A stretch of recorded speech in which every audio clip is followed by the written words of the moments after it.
And time to take a look at what's making headlines around the world. And I'm joined in the studio today by Alison Sargent. Hello, Alison. Hi, Annette. Okay, we're beginning with reaction in the US to the release of that redacted version of the infamous, dare I say, or somewhat famous Mueller report. That's right, Annette. And I'm going to try and take you through some of the main reactions in cartoon form, starting with criticism of the U.S. Attorney General William Barr. USA Today cartoonist Mike Thompson depicts him here as Donald Trump's lapdog, the president praising him as a good Mueller report redacting, truth-spinning boy. The Secret Service behind them there saying, I didn't think he was going to keep a pet in the White House.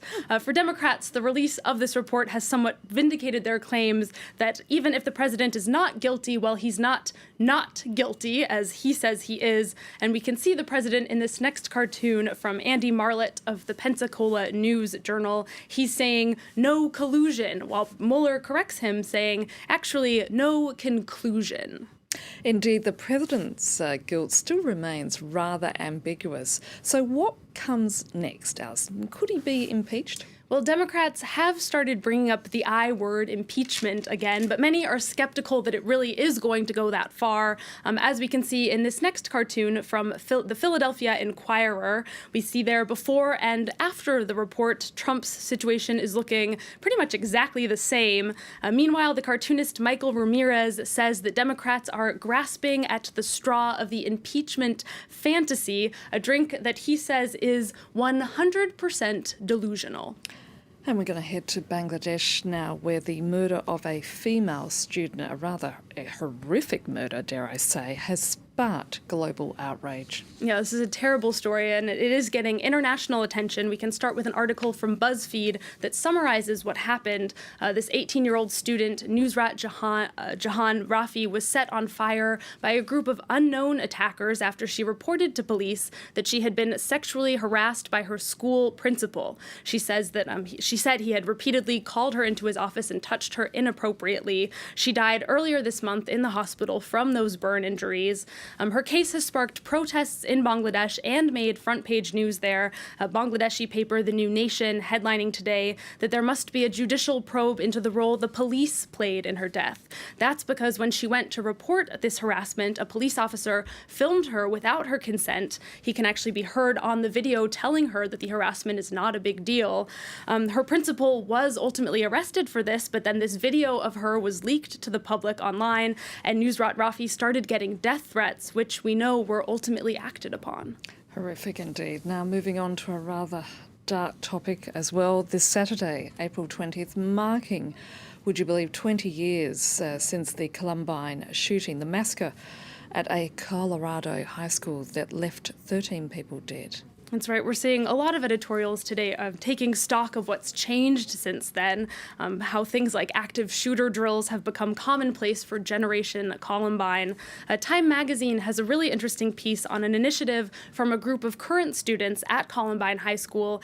They propose having students put stickers on their IDs that read, quote, "In the event that I die from gun violence, please publicize the photo of my death."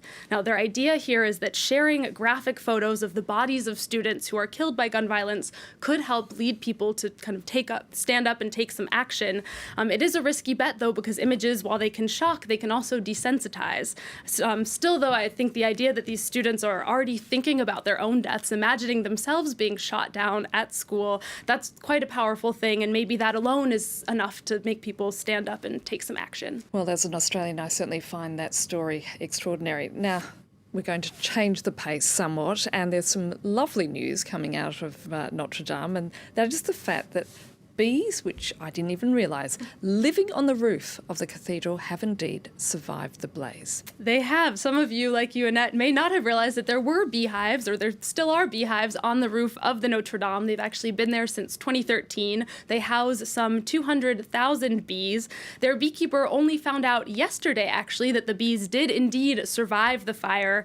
He says he'd been worried about them all week and actually been receiving calls from people all over the world, from Japan to South Africa, worried worried about the fate of these bees. Well, everyone can rest assured the bees have survived, and the beekeeper says he plans to be able to go and visit them next week. Oh, good to hear. And finally from you, we've got Easter coming up, obviously, this weekend, and the New York Times has a question for pastors.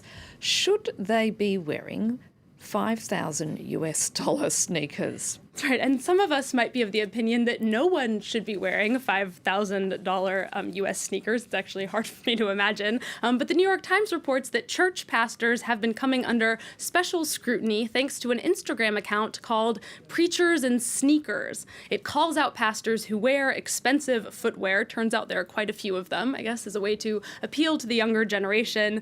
Anyway, the New York Times reports that it's led to some soul-searching about materialism in houses of worship, and it is a tricky question. Even the Instagram account's creator says he's not sure that judging the pastors is even a good idea. He says it's a slippery slope to be judging people's hearts on how they spend their money.